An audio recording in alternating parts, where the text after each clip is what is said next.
blood in the dust, flies on a wound, a dying woman's ragged breath, and the hardened rancher who knelt, asked for nothing, would change everything.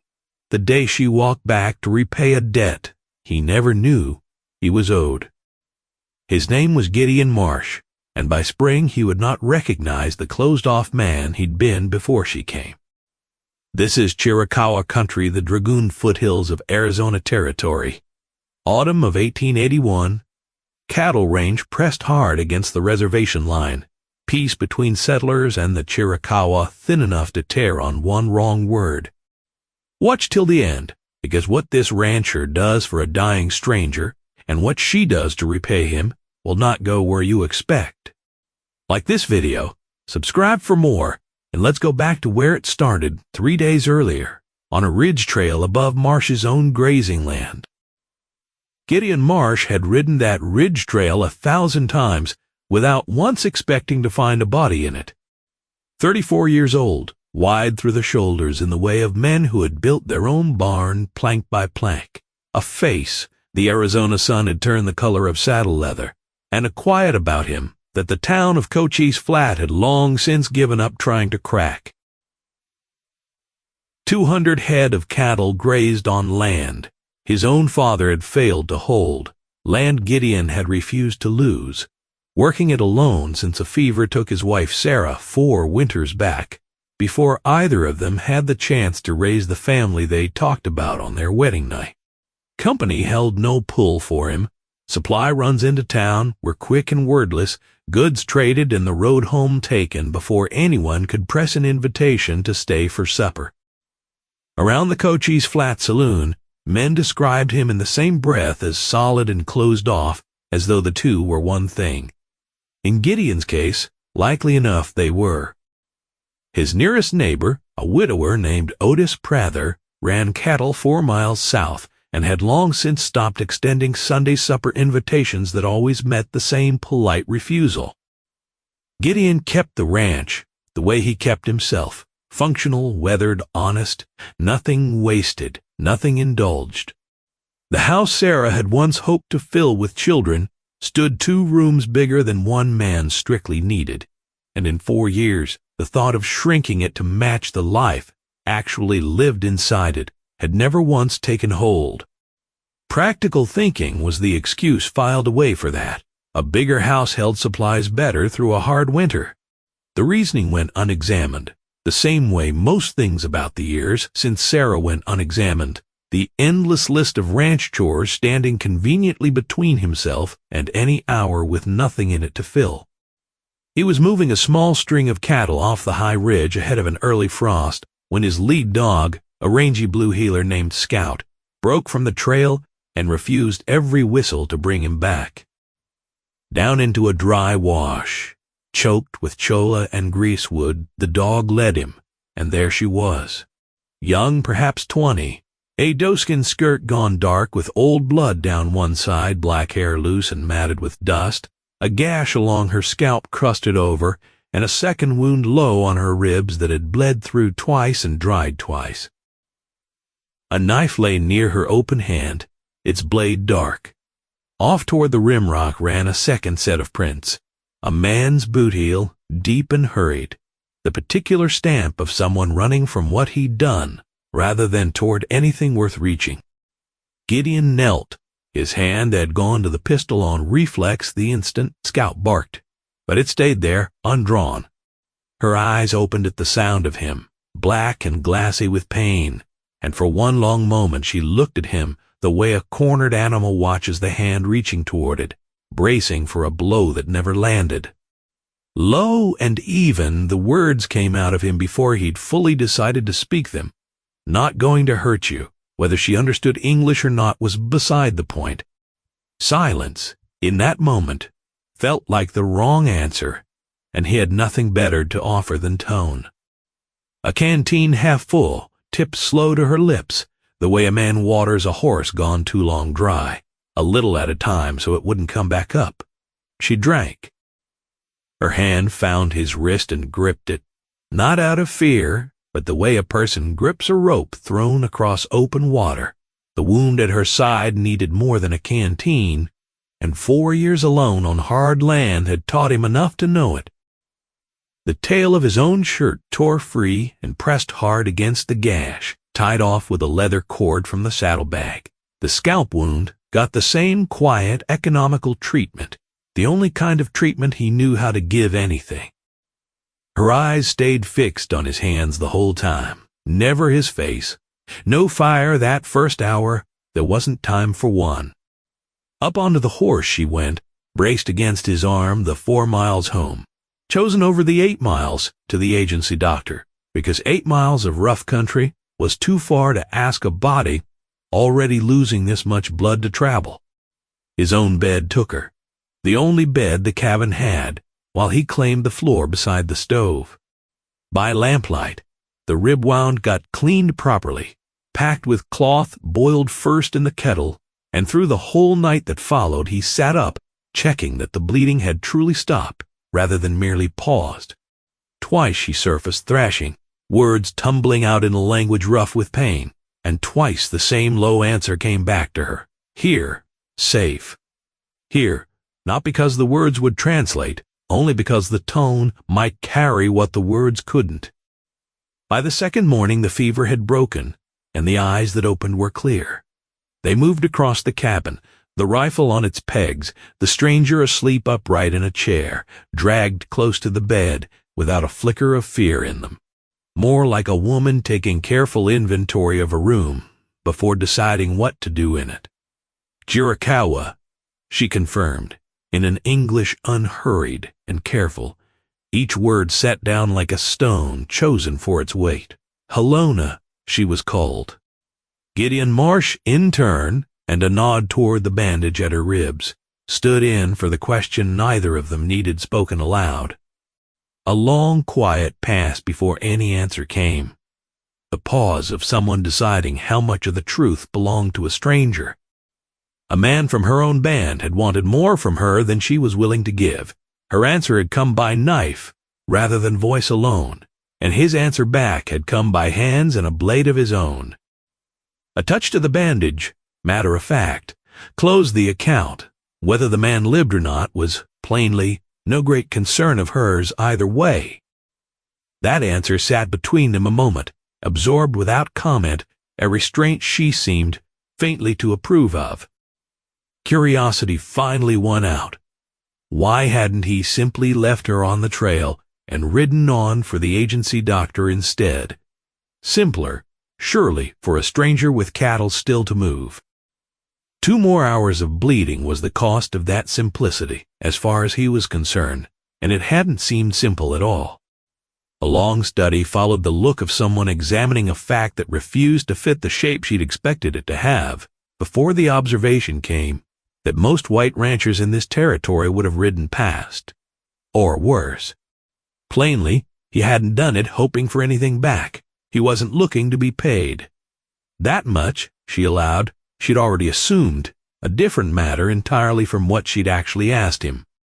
Broth came the second day, a fresh dressing by evening, and on the morning of the third day came word that she was strong enough to travel, that her people's rancheria lay a half-day's ride northeast, tucked into a fold of the dragoons the Army's maps never bothered naming correctly. A second, gentler horse got saddled for her and he rode alongside, as far as the ridge where the land dropped toward reservation ground, judging correctly that a lone Apache woman riding in from a white rancher spread might draw hard questions from either direction, questions easier answered with him beside her than without. At the ridge, her horse stopped, and she looked back at the cabin, small against the wide brown land.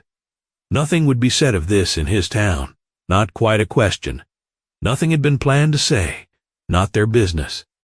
One economical nod, the same gesture he'd come to recognize as hers, and she turned her horse down toward the fold in the hills. Gideon rode home alone and told no one, because there was no one in his life close enough to tell. 2 days passed with her sitting in his thoughts the unhurried way a man turns over weather that's already come and gone, noted, considered, set down. No expectation of seeing her again lingered past that. A decent man had done a decent thing, and the account, in his own reckoning, was closed. the way every account in his life got closed quietly, without waiting around for a receipt. On the second of those 2 days riding fence along the north boundary, the wash where he'd found her pulled his attention, despite himself, a half-mile off his usual route, out of the way of any real chore. He rode there anyway, telling himself it was to check the ground hadn't washed out further with the last rain. What he actually did was sit his horse at the lip of the wash for a long while, studying the drag marks in the dirt where she'd been carried up, the dark stain still faintly visible on a flat gray stone, and turn over the plain oddness of a stranger's whole life, having nearly ended in a stretch of country he rode past without a second thought most weeks of the year. He couldn't have said riding home what exactly he'd hoped to find out there. Nothing had changed about the wash. It looked the way it always looked. He noticed all the same that he looked at it differently now, the way a man looks differently at a river once he's nearly drowned in it. On the morning of the 4th day, before first light, Scout took to barking at the door. Up off the cot came Gideon, rifle already swinging toward the sound before his eyes were fully open, an old cavalry habit that 4 years of quiet ranching had never quite managed to set down. There she stood. Just inside the doorway, the latch hadn't so much as creaked upright now. Steady on her feet, color back in her face, a bundle wrapped in trade cloth balanced against one hip. Both hands stayed open and loose at her sides. Knocking, twice over, had gotten no answer, so in she'd let herself rather than stand arguing with the door in the cold. The rifle lowered by degrees, some part of him still catching up to the plain fact that she was real and not some dream stitched together out of the last 3 days. What business brought her here? Work plainly, was the answer, as though it should have needed no explaining. Among her people, a life saved created an obligation that outlived thanks by a long measure. Her mother was gone. Her father lived still, but age had settled into his hands until they shook too badly for needle or blade, and the debt she decided was hers now to carry, and hers to decide how. The bundle landed on the table. Through the winter, she would work beside him, not as a servant, that point landed with some weight, but as a woman settling what was owed. None of that was owed, came the answer. Hadn't that already been made plain once? His claim of acting without hope of repayment, she'd heard well enough the first time. That wasn't the same as there being nothing left to repay. Her people didn't measure a debt by anyone's hoping.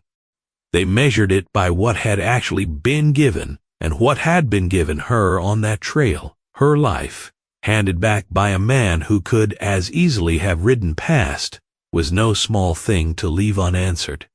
Did her father know where she'd gone? Only that she wasn't dead, and for the moment that had been enough to satisfy him. Proof that she wasn't being mistreated would take her father's own eyes on it eventually. Not today. A long look passed over her in that gray pre-dawn light, the plain fact of a woman standing in his kitchen with more resolve in her spine than most men he'd ranched beside, weighed against every reason a sensible man in this territory would have for turning her straight back out the door. The rifle went back on its pegs. A room off the tack shed stood empty, small, with a stove of its own, hers, if she wanted it, already seen. Riding in, it would do fine. That was near enough, the whole of it. Morning fire needed building. He went to build it. She went to survey what else the place needed, because that, he'd learned soon enough, was simply how she moved through any day, assessing before acting, the way her healer father must have taught her to read a wound before ever touching it. That first evening, once the fire was built and the tack room stove had taken the worst chill off her new quarters, Gideon found himself standing in his own kitchen, unsure what a man was supposed to do with a stranger under his roof, who wasn't sick and wasn't leaving. He busied himself checking harness that needed no checking, and she busied herself unpacking the small bundle she'd carried in, and the two of them moved around each other in that first hour with the careful, deliberate space of animals sizing up a shared pen. Supper, when it came, was his own poor cooking. Beans and salt pork, the same meal he'd eaten most nights for 4 years, and she ate it without complaint, though the following evening she quietly reorganized his spice tin, and the meal that resulted was better than anything his own hands had produced in longer than he cared to count. He said nothing about the improvement beyond finishing every bite on his plate, and she seemed to take that, correctly, as thanks enough. The first days carried no ease, and neither of them pretended otherwise. Most mornings found Halona up and the fire built before Gideon was fully awake, tasks taken up without waiting to be assigned, a slack corral rail mended, a barn door hinge reset after 2 winters hanging crooked, the root cellar sorted by what would keep and what wouldn't. A rancher's eye for a problem, quick and unsentimental, sat behind everything she touched, and more than once he caught himself simply watching her work, unsure whether help or distance was the kinder offer. Distance, mostly won out. Meals passed in the particular quiet of 2 people who hadn't yet found the shape of talking to one another. Salt got passed before it was reached for. Coffee got refilled before he'd risen to fetch it himself. Short questions met shorter answers, the silence between them not unfriendly, only unfinished. 6 days into her being on the place, a feed run to Cochise Flat brought him home to find 3 fence posts reset that had leaned a full year, and the barn roof patched, with shakes split by her own hand from scrap cedar behind the woodpile. A long moment passed, studying the roof line, then her. That roof wasn't going to hold through another winter the way it had stood. An observation offered before the question could even form. Agreed, on both counts. The horse went to the trough, no further word exchanged, though that evening extra kindling got split and stacked by her door without being asked, and neither of them remarked on the quiet trade. In town, silence about her held for reasons that had nothing to do with shame. The telling by his own reckoning would cost more than it bought. Cochise Flat sat close enough to reservation land that the peace held only as long as no one found cause to test it, and a white rancher keeping a Chiricahua woman on his place, whatever the reason behind it, was exactly the kind of thing certain men in that town went looking for reasons to test. Caution, in that light, made plain sense.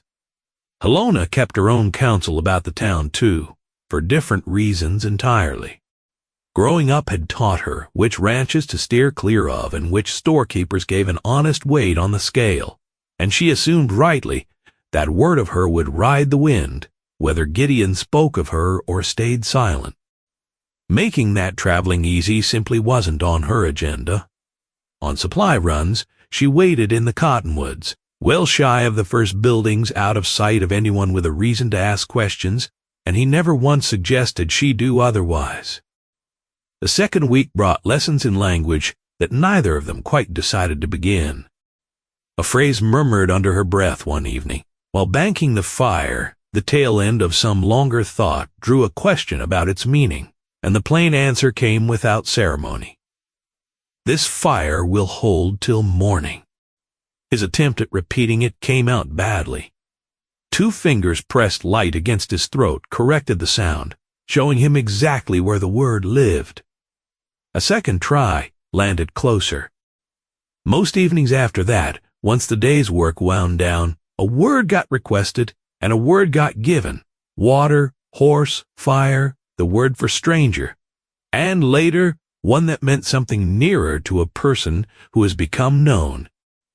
Some words carried no clean shape in English at all, and she'd pause, circling the edges of a meaning, instead of naming it outright, describing what a word felt like rather than what it meant, and those, it turned out, were the ones he understood best.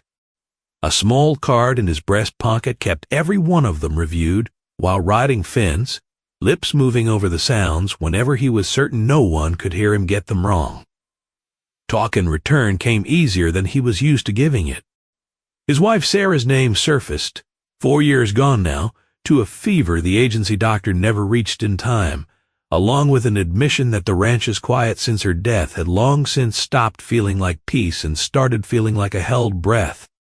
Not once in that whole year had her name left his mouth in front of another living soul. It came out one evening over a length of harness leather, Halona working sinew 20 feet distant, and once loose in the air, the name stayed there rather than get pulled back. No rush came to fill that silence with comfort. After a while, her own mother's death surfaced in turn. A hard winter, Halona 12 years old, a wasting sickness her father's medicine could ease but never cure, and her father's grief since, carried like a stone, lodged under the ribs that never quite worked loose. Grief that size doesn't leave was the only reply that came. True enough, but it stops being the only thing in the room. Eventually, her father needed 4 years for that particular mercy, and he'd never once dressed the fact up as comfort. Plain truth only. No answer came back to that. None was needed. The harness got set aside in favor of checking the horses, and something in his chest had loosened half a turn that got filed away, unexamined, in the same orderly part of him that handled everything he wasn't yet ready to name. A week later, wind rattling hard against the shutters, a question surfaced about the war, not the years spent fighting in it, but the man standing guard behind all that silence beforehand. Surprising even himself, an answer came. The Ohio farm his family lost the year after his father's fall from a hayloft, walking to the recruiter's office at 17 with nothing left at home worth staying for. The particular things a man sees at that age that rearrange his furniture permanently and never put it back. Bear seemed to demand equal weight after her own silence about her mother, so out came the admission that no second marriage had followed Sarah's death, not for lack of any woman asking, but because wanting anything enough to ask for it had simply stopped feeling possible. Until the word stayed unspoken, hanging unfinished in the space between them, the way her own sentences so often trailed toward a meaning left for him to find on his own. No push came to finish that thought. Only a single nod and a return to the sinew in her hands, and something passed between them that neither one named. Naming it this, early, felt like it might frighten the whole fragile thing back into hiding. Deep in that first month, Otis Prather rode up unannounced to return a borrowed post-hole digger and found Halona out front, splitting cedar with an economy of motion that stopped the widower's horse mid-yard. A slow, considering look was all that came of it, no word to Gideon beyond that, and the rest of that day passed wondering how far behind such a look a wider reckoning might be riding. Otis, as it turned out, carried no tales. A man's arrangements on his own land, in the widower's private accounting, stayed his own business until they stopped being anyone's business to keep quiet, a courtesy owed, perhaps, to his own dead wife, lost to typhoid the year before Sarah. Sundays carried their own particular shape that first month, neither of them working the way weekdays demanded, and neither quite sure what to do with the slower hours that resulted. Gideon took to reading aloud from the 2 dog-eared books he owned, a battered almanac and an even more battered copy of a novel Sarah had loved, its spine cracked soft from handling, mostly because the silence of a full, free afternoon pressed harder on him than the silence of a working one. Halona listened without much comment the first few Sundays, mending or carding wool while his voice filled the cabin, until one afternoon she asked him to read a passage over a second time, slower, so she could catch the shape of the unfamiliar words. After that, Sunday reading became a fixture, neither of them named as such. She began correcting his pronunciation of certain old words, the same patient way she corrected his Kirikawa, and he found he didn't mind being corrected nearly as much as he once would have. Halona's hands knew plants the way Gideon's knew fence line and water table completely without hesitation, learned at her father's side since before she could reliably walk a straight furrow. Her father, Nanton, stood among the last healers of his generation, still practicing the old way, and what he'd passed down to her ran deep. Creosote for cleaning wounds, yucca root worked into a paste for aching joints, desert willow bark boiled thin against fever, prickly pear pulp mixed with ash to draw a poison from a cut gone bad. Plants he'd ridden past for 11 years without knowing their names, or their worth got pointed out to him one by one. When a heifer tore her flank open on barbed wire and the wound went proud and hot within 2 days, Halona's hands cleaned it, packed it with a prickly pear poultice, and had the animal walking sound inside a week, a result the agency vet, mentioned in passing months later, flatly refused to credit. Weather, too, became a lesson, not almanac weather, but the particular smell the air carried ahead of a hard freeze, the way horses bunched at the north fence line hours before a storm. Nobody else on the range had caught wind of you. 11 years working that land had taught him. He'd thought every one of its moods. Only half the signs, it turned out, had ever actually been read. Watching her grind dried root with a stone one evening drew the question of whether her father had taught her all of it. Most of it came the answer. Some learned only after necessity forced her to use the knowledge without him standing over her shoulder pointing out every mistake.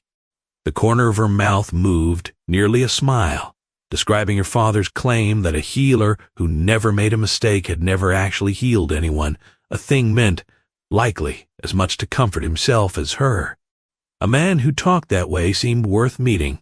Her father would like him too eventually, though patience would be required. Nanton trusted slowly and trusted white ranchers less than nearly anything else on this earth. Earning that trust, not being handed it, was the only road available.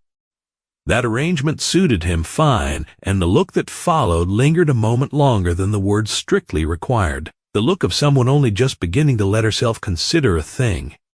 The first hard snow came late in November, 4 inches overnight, the whole ranch gone the color of bone by morning. Out in the yard at dawn stood Halona, already still, her wool blanket loose around her shoulders, eyes fixed east toward the dragoons where the peaks had vanished into gray cloud. Coming up beside her drew a question of whether the first snow carried some meaning for her people. It meant the medicines gathered before the cold had proven enough, that the preparing had held. A quiet stretched, a moment. Her father spoke a blessing every year on the first snow's morning, and most of the words had slipped from memory by now. Only the shape of its beginning remained. 3 low lines followed in Chiricahua, unhurried, unperformed, the way a person speaks something belonging less to themselves than to the air around them. He stood beside her and let it pass through the yard untouched.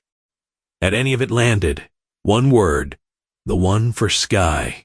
The corner of her mouth moved again, further this time, the nearest thing to an open smile he'd yet earned that wasn't aimed at Scout making a fool of himself among the chickens. Breakfast followed together, eggs and cornbread, eaten at the table, while snow kept falling outside and the cabin held the smell of wood smoke and coffee and the dried sage, now hanging by the door. Later that same morning, snow still drifting down in slow scattered flakes, an excuse got found to walk the fence line closest to her tackroom window, and there, unmissed, sat 3 smooth river stones and a sprig of dried juniper lined along the sill, small unspoken things that made a barred room look, for the first time since its building, like somewhere a person actually meant to stay, rather than simply pass through. Nothing got said of it. To her, the thought lingered most of that afternoon regardless. Small rhythms took root through those first weeks of true winter, the way they do between 2 people sharing one roof and one fire, out of necessity, then out of something closer to choice. A second cup started appearing before he woke, warming at the stove's edge, unrequested. Her share of kindling started getting split first, ahead of his own, a habit that crept in so quietly, neither could have named the morning it began. When Scout took to sleeping across the threshold between cabin and tack room, instead of by the stove, neither one moved him back. Midway through December, Halona took it upon herself to teach him a game her people played, with a hoop and pole out on the flat stretch below the corral, something her cousins had taught her as a girl, and that she hadn't played herself in years. The first afternoon of it left him thoroughly beaten and thoroughly amused by his own poor aim, and she laughed at his attempts without a trace of unkindness in it, correcting his stance the same patient way she corrected his grip on an axe or his pronunciation of her language. By the 4th or 5th try, his aim had improved enough to land a throw clean through the hoop, and the small triumph of it sat with him the rest of that day, out of all proportion to what it actually meant. She told him, walking back to the cabin in the fading light, that her father used to say a person's patience showed truest in games, not in work. Work forced patience on a person whether they had it or not, but a game asked for it freely. He asked which test he'd passed. She only smiled and didn't answer, and let him wonder about it the rest of the evening. There were harder nights, too. That same stretch of December, nights when the wind came down off the dragoons hard enough to test the cabin's every seam, and on one of those nights, Halona woke Gideon near midnight, not in alarm but with a quiet urgency, certain she'd heard something moving near the stock pens that wasn't wind. They went out together into the cold and the dark, Gideon with the shotgun and Halona with a lantern held low, and found nothing more than a half-starved Lobo wolf nosing at the edge of the hay-shed, driven down from higher country by the cold. She wouldn't let him shoot it outright, arguing it was only hunger driving the animal, and hunger deserved a chance before a bullet did, and between the two of them, they drove it off with noise and torchlight instead, watching it lope back up toward the ridge, thin-flanked and wary, until it vanished into the dark timber. Walking back to the cabin, cold clean through both of them, Gideon found himself thinking that he could not name another person he'd have trusted to talk him out of. The easier, harder choice in that moment, and been glad of it after. By early December, the sound of her moving through the cabin before dawn no longer drew any bracing at all. The small ways the place had changed under her hands stopped registering as changes. The fire banked in a pattern that held its heat longer, a horsehide rug salvaged from the barn making the floor bearable on cold mornings.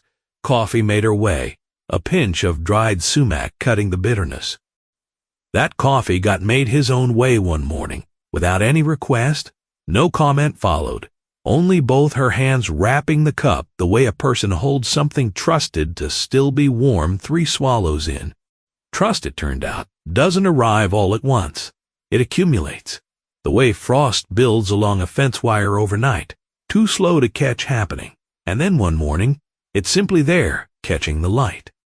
One night in early December, a coyote pack got into the henhouse and the whole ranch woke to chaos feathers, barking, Scout tearing across the yard half mad with purpose. Out came Gideon in his union suit with a shotgun, and there ahead of him already stood Halona with a burning brand from the stove held high, driving the animals off with fire and noise before a single hen was lost.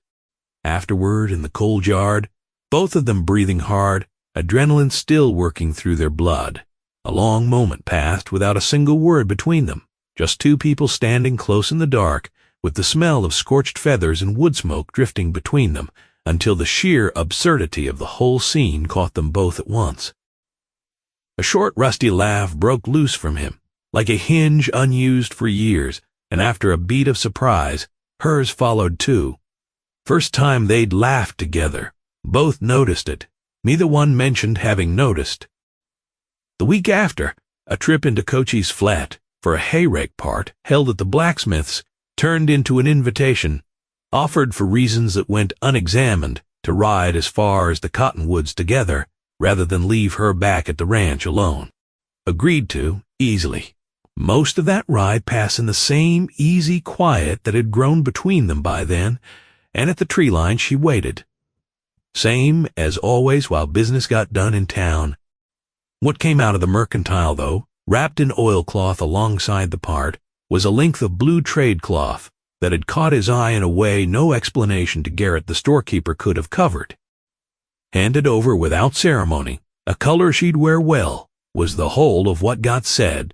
It got turned over in her hands a long moment before disappearing carefully into her saddlebag. Not much needed saying. The following week, breakfast arrived with that same cloth worked into a band at her cuff. Small, easy to miss. Unless a person was looking for it, he was looking for it. Nothing got said. She knew well enough he'd noticed anyway. Trouble arrived the third week of December. The way trouble in that country generally did. 4 horses riding in on a mid-afternoon. A check of the North stock tank brought Gideon home to find them tied at his fence. Silas Combs, running cattle 2 sections east, a man who in 11 years had never once offered a friendly word that didn't come with a price attached, his brother-in-law Purdy, and 2 men unrecognized. Range-hard and armed in the unbothered way of men accustomed to being the biggest thing in any room. Halona stood in the cabin doorway. No retreat inside had come.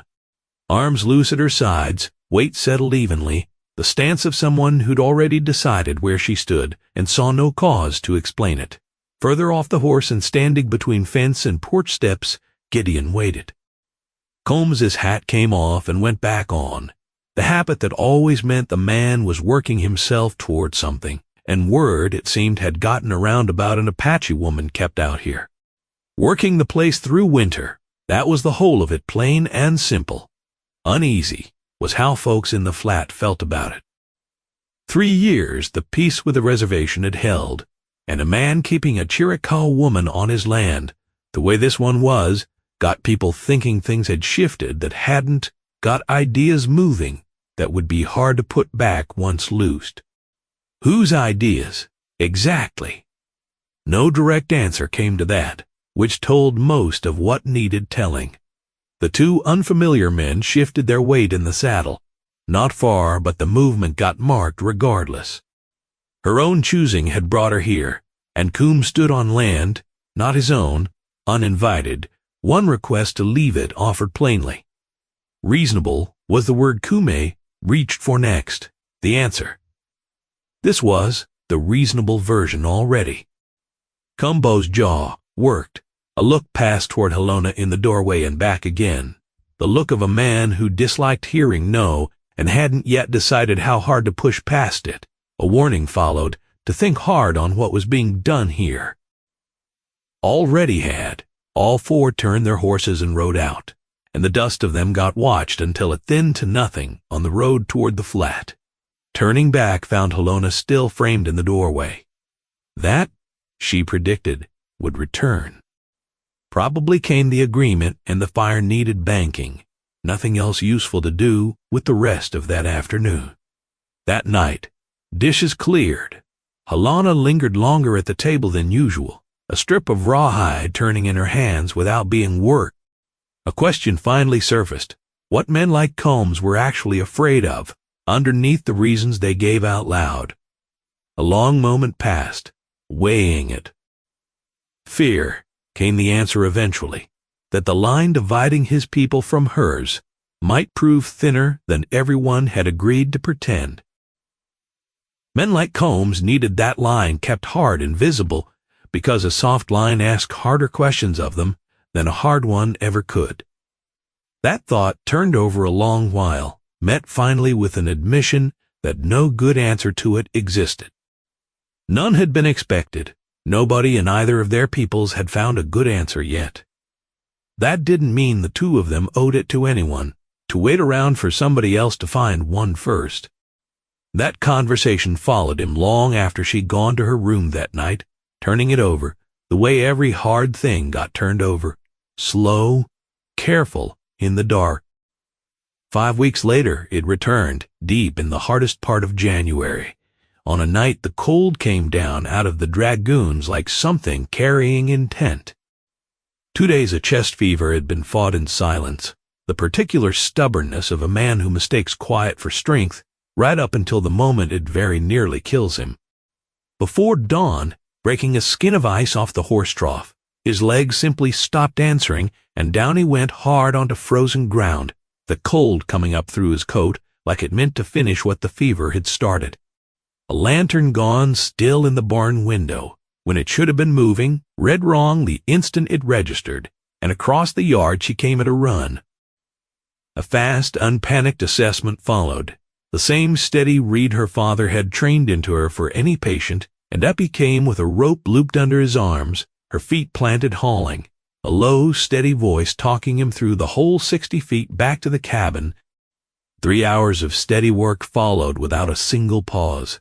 Willow bark tea, strong, spooned in small amounts at a time, a wild onion poultice at the chest and the back of the neck to draw the fever out. The fire built to precisely the heat that would warm the room without forcing his body to fight the warmth itself.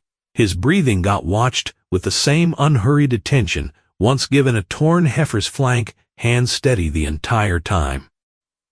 Full consciousness returned near mid-morning, weak, soaked through, chest aching, but the fever finally broken. There in the chair beside the bed sat Halona, hands folded, clearly having not slept at all. Silence about being sick had clearly been the plan. Thought it would pass, came the admission. Men always thought that. The cup came out, with instructions to finish it.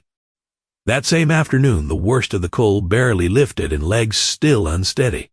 They came back, 8 riders this time, Coombs among them, 2 more faces half known from the flat, and 2 men wearing tin stars belonging to no proper county office anyone recognized, the kind handed out for a single afternoon's purpose. They stopped in the yard. At the window stood Gideon, sick and swaying but upright.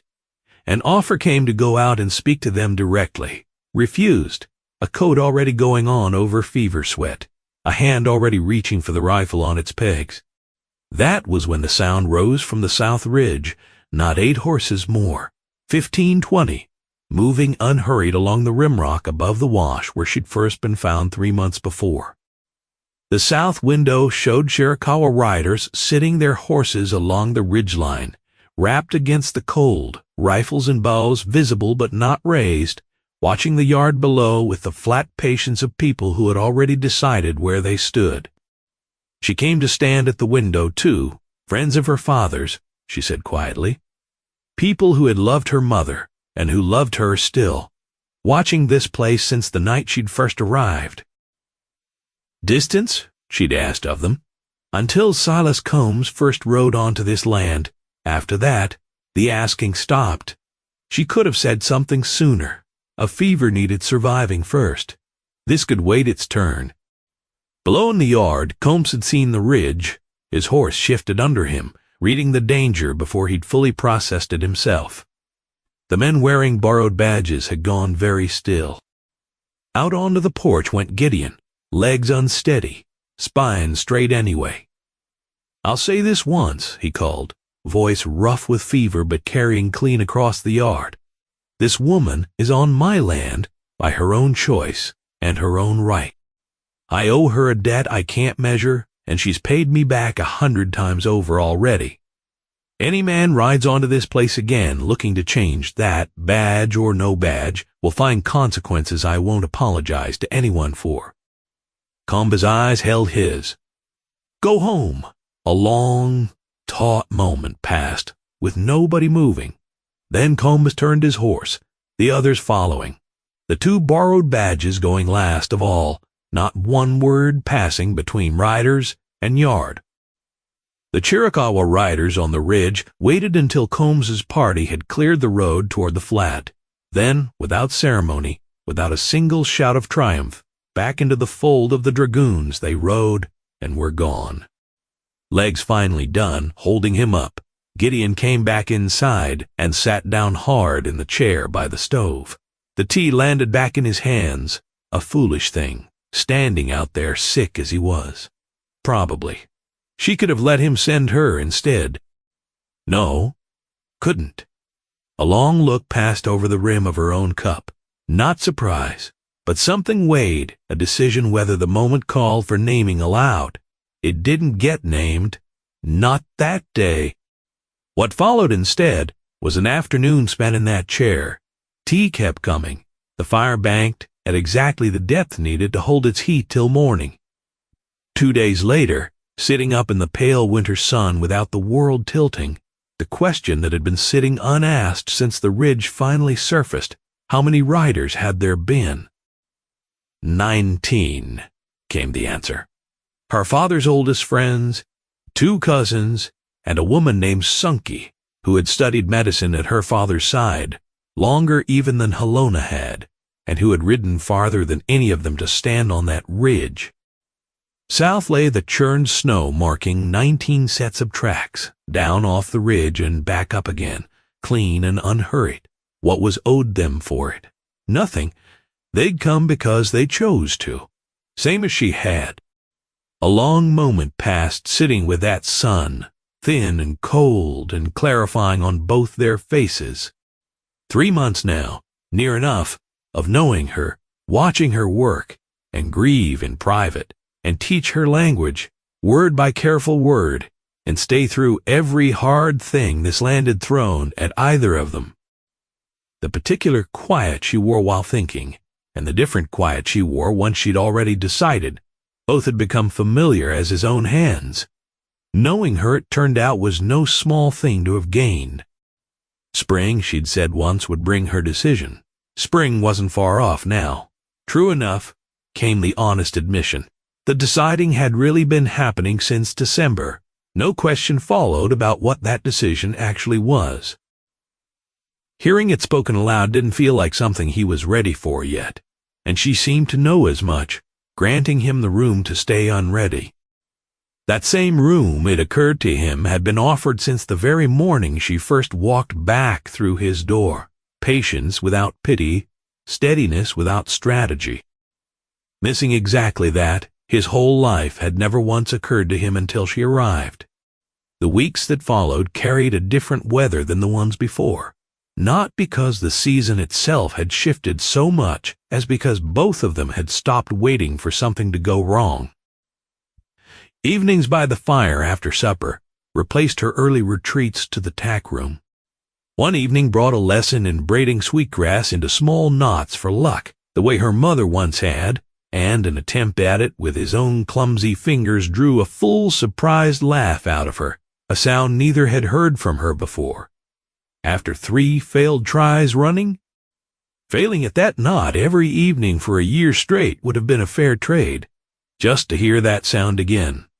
His strength came back slower than he liked, the fever having taken more out of him than he wanted to admit even to himself, and for the better part of a week, Halona kept him from the heavier chores despite his grumbling, taking on double work without complaint and without letting him see how much it cost her either.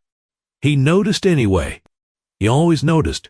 By then, though he'd learned better than to say so directly, having found she preferred her care go unremarked rather than praised. Praise, she told him once, made a kindness into a performance, and she had no interest in performing. Instead, he found smaller ways to answer it. The heavier lifting done himself the moment his strength allowed, her boots dried by the stove before she asked. The water barrel kept topped, so she never had to haul it herself in the cold. Neither of them called any of it a courtship. Both of them understood by then that it plainly was one. One clear evening in late January, with the worst of his fever 3 days behind him, Halona found him standing outside studying the sky the way she so often did, and for once it was he who spoke first about it, asking her to teach him the names her people gave the stars the way she'd taught him words for water and fire and home. She obliged him slowly, pointing out constellations her father had once shown her, naming the shapes in Chiricahua first, and then, when he asked, offering what rough English shape came closest, admitting some of them had no real translation worth the trying. He asked her, half in jest, whether there was a star for a man who'd stopped believing in anything much before a stranger walked through his door. She considered the question with more seriousness than he'd expected, and told him her father held that some things didn't have stars of their own. They only appeared when a person had lived long enough and been patient enough in the space between 2 stars that already existed. He thought about that a long while after she'd gone in, the cold biting at him through his coat, before he finally turned in himself. By February, the worst of the cold had loosened its grip on the dragoons, the air carrying the first thin edge of coming spring. One morning, over coffee made her way. Plain words arrived without any dressing up. A decision had been made. The debt stood paid many times past what was owed. Whatever got chosen now got chosen simply because it was chosen. Nothing to do any longer with a trail back in September. A long look at the grain of the table came before any answer. Not much stood on offer for a woman like her. Hard land, no money worth mentioning, no standing in this territory that would carry weight from the outside. From the outside. Repeated back, plain, yes. Not asking from the outside. 3 months now, living on the inside of this place, and exactly what stood on offer here was already known and already judged enough. a long look held between them, and then a single slow nod. That evening, sun going down over the dragoons in long bands of orange cold, finally the kind that clarified rather than hurt. A small fire got built in the old ring of stones near the corral, the kind meant for sitting beside rather than cooking over. Out came a beaded cord, sent down by her father, with the last of the riders who'd come to check on her, a token, by her account, of his blessing, imperfect and hard-won, but given all the same. Once around both their wrists together, the cord went loose, resting rather than binding tight, the old way her people marked a thing too large for speeches. A long look at the cord, then at her, and a hand turned slowly, palm up on one knee, her hand settled into it. They sat like that while the fire burned low, and the stars came out cold and close over the dragoons, and for a long while neither one said anything at all, and neither one needed to. Later inside, coffee got made her way without any request.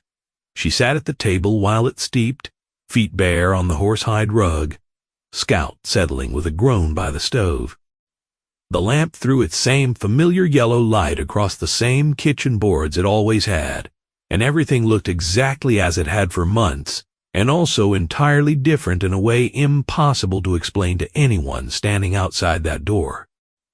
Word of the two of them reached Cochise Flat within the month, regardless of how carefully it had been guarded, the way word always eventually travels in country that wide and thinly settled. Silas Combs never came again. Whether that owed itself to the memory of 19 riders on a winter ridge or some quieter reckoning made privately, no one ever learned, and no one ever asked.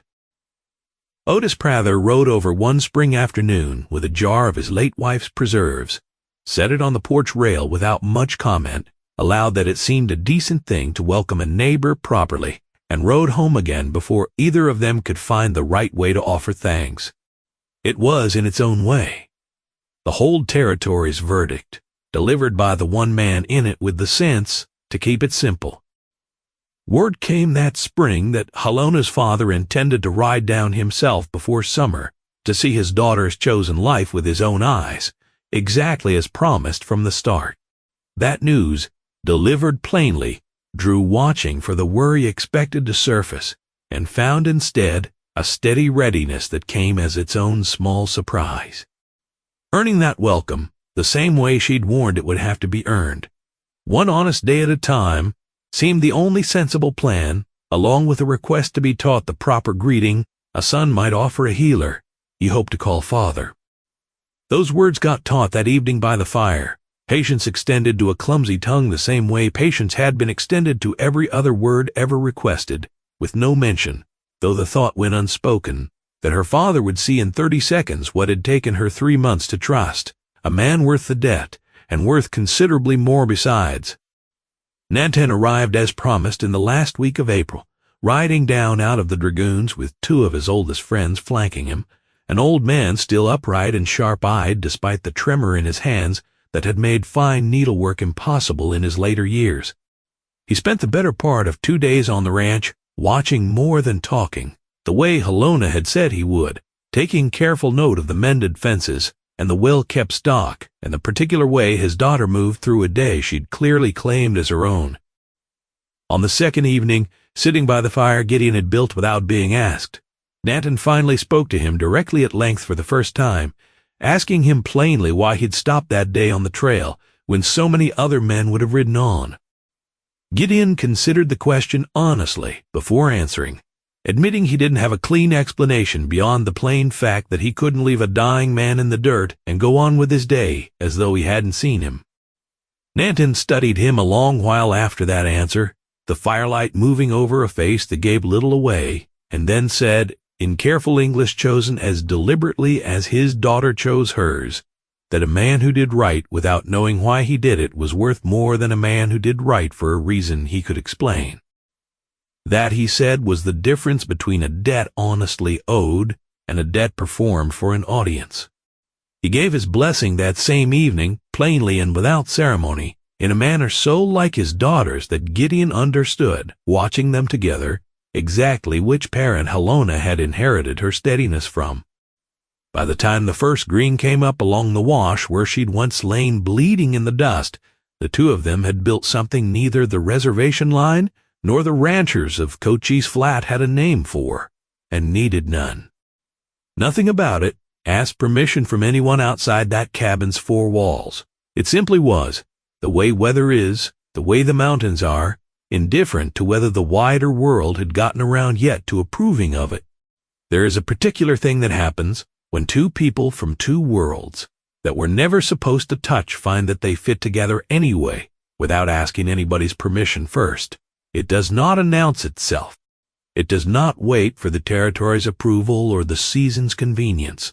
It simply grows, the way grass finds its way up through stone, slow and stubborn, taking whatever thin light is offered and making do.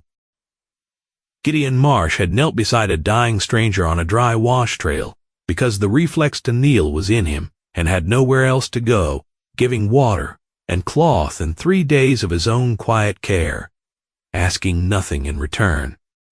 Halona had walked back through his door on her own 2 feet, on her own authority, to answer a debt her people's honor would not let lie unanswered, and had stayed in the end, not because of any debt at all, but because the man she'd found on the far side of it was worth staying for. What they built together after that was not repayment, not rescue, and not obligation dressed up as feeling. 2 people at one kitchen table in the Dragoon foothills, making coffee in the cold mornings and choosing, each day fresh, to keep showing up for each other. That was the whole of it. That was in the end everything. Outside, the mountains stood the way they always had, vast and indifferent to the small, warm life going on inside one cabin at their feet, and the high desert spread out in every direction without apology. And somewhere along the south ridge, the horse tracks from that winter were already softening under new grass. The only thing that had truly changed in the end was everything that mattered.